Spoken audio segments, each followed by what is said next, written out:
రాసుకోవచ్చు. స్టార్ట్ చేయండి బాబు. మోస్ట్ ఇంపార్టెంట్ థీరం ఇది. స్టేట్మెంట్ ఏంటంటే ఎఫ్ అనేది continuous in closed interval A B అయితే ఎఫ్ బౌండెడ్ అని ప్రూవ్ చేయమన్నాడు. And attains its exact bounds అంటే సుప్రీమము ఇన్ఫిమమ్ని at least once in closed interval A B. Question అర్థమైందా మీకు? క్వశ్చన్ అర్థమైందా? క్వశ్చన్ ఏం స్టేట్మెంట్ చెప్పండి.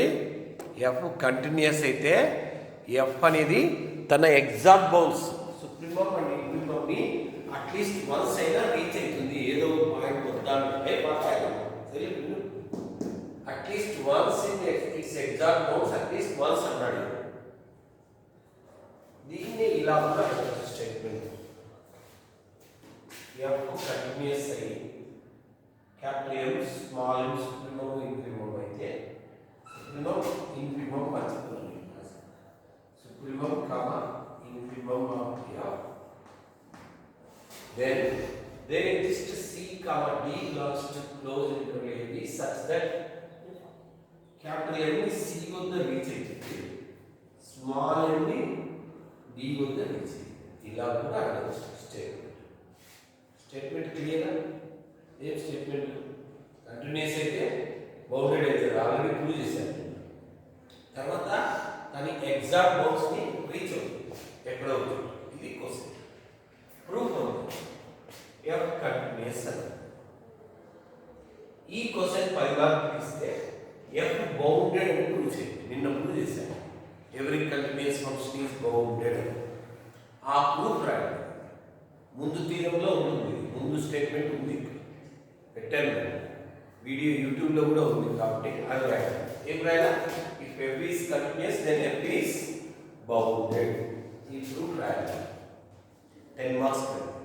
ప్రతి బౌండెడ్ ఫంక్షన్ కానీ ఏముంటుందండి? సుప్రీమం ఉంటుంది, ఇన్ఫిమం ఉంటుంది. వాటిని ఏమనుకున్నాం? క్యాపిటల్ ఎం అండ్ స్మాల్ ఎం ఉంటుంది. నెక్స్ట్ ఏం ప్రూవ్ చేయాలండి?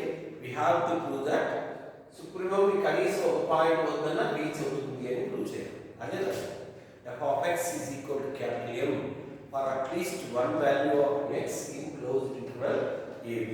మీరు క్యాపిటల్ M స్మాల్ ఎం రాయొచ్చు. ఉదాహరణ తర్వాత ఒకటి ప్రూవ్ చేస్తే రెండు సిమిలర్ ఓకేనా? ఇఫ్ పాసిబుల్ సపోజ్ దట్ వీలైతే ఏమనుకున్నామంటే f of x is not equal to capital M for all x in closed interval AB. ఇది ఏమనుకున్నాము? వీలైతే f of x is not equal to capital M for all x in closed interval AB. capital M constant. ప్రతి constant function కూడా continuous అవుతుంది కాబట్టి ఎం ఏమవుతుందంటే continuous అవుతుంది. క్వశ్చన్లోనే ఇచ్చాడు F continuous అని కాబట్టి ఎం మైనస్ ఎఫ్ ఆఫ్ ఎక్స్ కూడా ఏమవుతుందంటే కంటిన్యూస్ అవుతుంది. దాని రెసిప్రోకల్ కూడా కంటిన్యూస్ అవుతుంది. ప్రతి కంటిన్యూస్ ఫంక్షన్ బౌండెడ్ అవుతుంది కాబట్టి ఇది కూడా బౌండెడ్ అవుతుంది. ప్రతి బౌండెడ్ ఫంక్షన్ ఏముంటుందంటే సుప్రీమం ఉంటుంది, అప్పర్ బౌండ్ ఉంటుంది, లోయర్ బౌండ్, ఇన్ఫిమం ఉంటుంది. క్యాపిటల్ జీ అనేది అప్పర్ బౌండ్ అనుకున్నాం. ఇక్కడ జీ గ్రేటర్ దాన్ 0 అనుకున్నాం. జీ ఏమనుకున్నాం? Upper bound of 1/m minus f of x. అప్పుడు ఏమవుతుందంటే 1/m minus f of x less than or equal to capital G. Okay, cross multiply చేద్దాం. ఇది వైపు ఇది వైపు అప్పుడు ఏమవుతుంది? 1/g ఇలా కూడా రాయాల్సింది. ఇదైనా కరెక్ట్, ఇది తుడిపోతుంది. క్రాస్ మల్టిప్లై చేస్తే 1/g less than or equal to m minus f of x. ఇలా అవుతుందా? ఇలా అవుతుందా? 1/g ఆవిడ పంపిస్తే m minus 1/g greater than or equal to ఈ వైపు f of x వస్తే f of x. అర్థమైంది? ఇలా అని అర్థమైందా? అర్థం కాదు. ఇక్కడ కొద్దిగా రాస్తాను, మీకు తగ్గట్టు రాస్తాను. ముందు చూంటే దానికి వెళ్ళిపోతుంది. అలా అట్లున్నా ఓకే, ఇట్లున్నా ఓకే. ఇప్పుడు చూడండి, f of x ఈ వైపు తీసుకొస్తాను. f of x less than or equal to ఇది ఈ వైపు తీసుకుంది m minus 1 by g. Here f of x plus 1 by g less than or equal to m. 1 by g that's it discuss. Okay na? Okay na? అర్థమైందా మీకు? ఈ m minus 1 by g ఏమవుతుందంటే upper bound అవుతుంది. ఎందుకు? Upper bound definition నుంచి f of x less than or equal to value అయితే అది upper bound అవుతుంది. కానీ అప్పర్ బౌండ్ కావడానికి వీలు లేదన్నమాట. Because capital M is supremum. అంటే మీనింగ్ ఏంటి? M is the least upper bound. That means if any number is less than M, then it cannot be upper bound of f of x. Here m minus 1 by g is upper bound and which is less than m. So it contradicts with this definition.